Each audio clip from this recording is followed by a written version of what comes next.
Pemirsa, Timnas U22 Indonesia gagal melaju ke babak semifinal SEA Games 2025 cabang sepak bola putra meski berada di peringkat kedua klasemen grup C dengan 3 poin dari 2 pertandingan.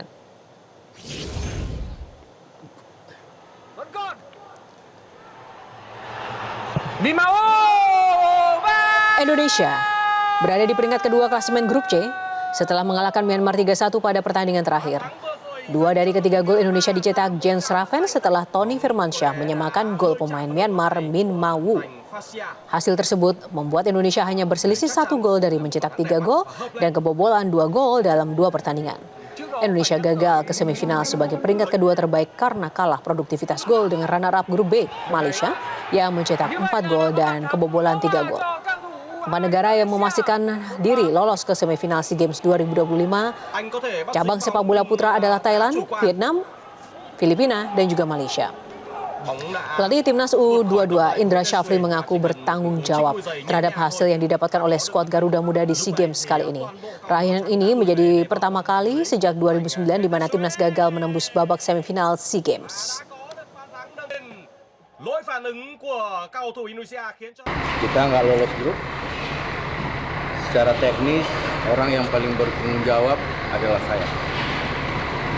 Jadi, saya mohon maaf semua masyarakat Indonesia, dan secara teknis saya ulangi lagi, ini tanggung jawab saya. Terima kasih.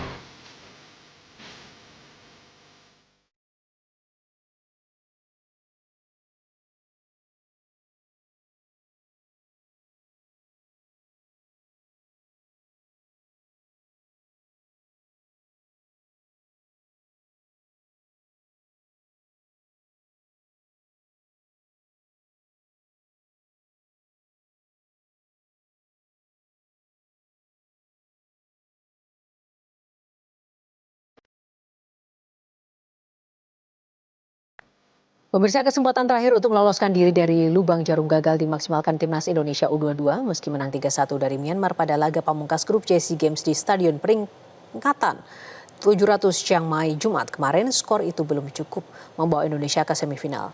Ada apa dengan Timnas Garuda Muda yang gagal mempertahankan medali emas dan harus pulang lebih awal dari ajang SEA Games Thailand 2025? Sudah bersama kami pengamat sepak bola M. Kusnaini. Bungkus, selamat sore. Selamat sore, Yohana. Ya, Bungkus, usai gagal membawa Timnas U22 tembus ke semifinal, pelatih Indra Syafri mengaku bertanggung jawab secara teknis atas kegagalan itu. Menurut Anda, apakah kegagalan ini semata-mata hanya persoalan kepelatihan atau apa? Ya, secara keseluruhan memang setiap tim sepak bola ketika tidak mampu memenuhi target yang ditetapkan, maka yang bertanggung jawab adalah pelatihnya ya. Dan menurut saya kali ini sebetulnya pelatih sudah mendapatkan hampir semua yang dibutuhkan untuk membuat tim ini bisa berprestasi maksimal ya. Materi pemain kita bagus, bahkan mungkin dibanding Filipina, dibanding Malaysia bahkan, kita sebetulnya punya tim yang materinya lebih bagus. Mungkin seimbang lah dengan Vietnam dan Thailand, tapi dibanding Filipina, Malaysia, materi pemain kita lebih bagus. Ada pemain yang bermain di Eropa meskipun masih di tim lapis kedua ya. Ada pemain yang sudah bermain reguler di Liga dan itu sebetulnya sangat menguntungkan. Bahkan ada pemain yang sudah pernah juga mengantarkan Indonesia menjadi peraih medali emas di SEA Games sebelumnya. Jadi tim ini memiliki materi pemain yang bagus, ditambah persiapannya juga cukup bagus. Kita ingat beberapa pertandingan uji coba juga sudah dilakukan oleh timnas SEA Games menghadapi lawan-lawan yang kuat termasuk menghadapi tim dari Afrika. Itu semua sebetulnya merupakan bagian dari upaya untuk mempertahankan medali emas dan sudah dilakukan dengan cukup baik. Hanya memang penampilan di SEA Games kali ini, saya pikir semua orang mungkin akan menganggap bahwa tim yang bermain di SEA Games ini dua pertandingan tampil di bawah ekspektasi masyarakat. Jadi menurut Anda dari sisi persiapan tidak ada hambatan sama sekali ya?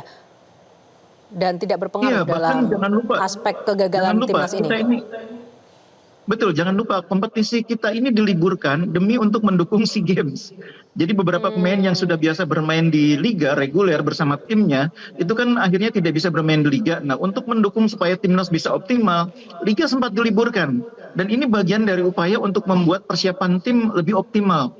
Jadi artinya dari segi persiapan, tim kita ini persiapannya sangat baik ya.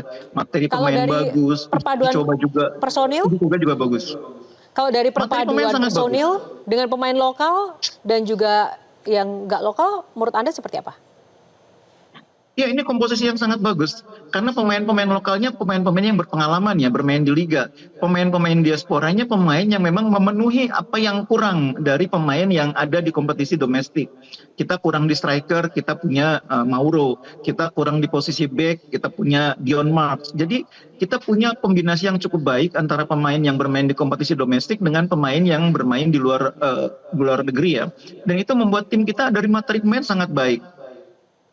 Hmm, Kalau begitu faktor utama menurut Anda apa? Karena ini lagi-lagian kita berhadapan dengan penyelesaian akhir atau finishing yang menjadi PR besar nih bagi tim kita dan sepertinya memang apakah ini juga lawan sudah bisa membaca sebelumnya terkait dengan pola dari timnas U22 kita? Iya, jadi kita datang ke SEA Games itu kan sebagai juara bertahan. Kita datang ke SEA Games dengan status sebagai salah satu tim unggulan. Maka sebetulnya ketika menghadapi lawan pertama, menghadapi Filipina, menghadapi Myanmar, kita harus siap dengan skenario di mana lawan akan mencoba mencuri kemenangan melalui serangan-serangan balik, melalui permainan bertahan. Dan itu udah harus diskenariokan dari awal. Melawan Filipina itu kan seperti itu. Filipina bermain sangat bertahan dan kemudian melakukan serangan balik yang tiba-tiba mengagetkan dan menjadi gol. Jangan lupa waktu melawan Myanmar, Myanmar juga melakukan cara yang sama, mencuri gol. Untungnya melawan Myanmar kita bisa rebound ya, bisa bermain lebih baik di babak kedua dan akhirnya mencetak 3 gol. Tapi melawan Filipina kita kesulitan melakukan itu. Kita agak terbatas dalam variasi permainan di depan ya, di lini serang. Kita memang sering juga agak sedikit kurang fokus ketika menghadapi serangan balik lawan, transisinya agak lemah.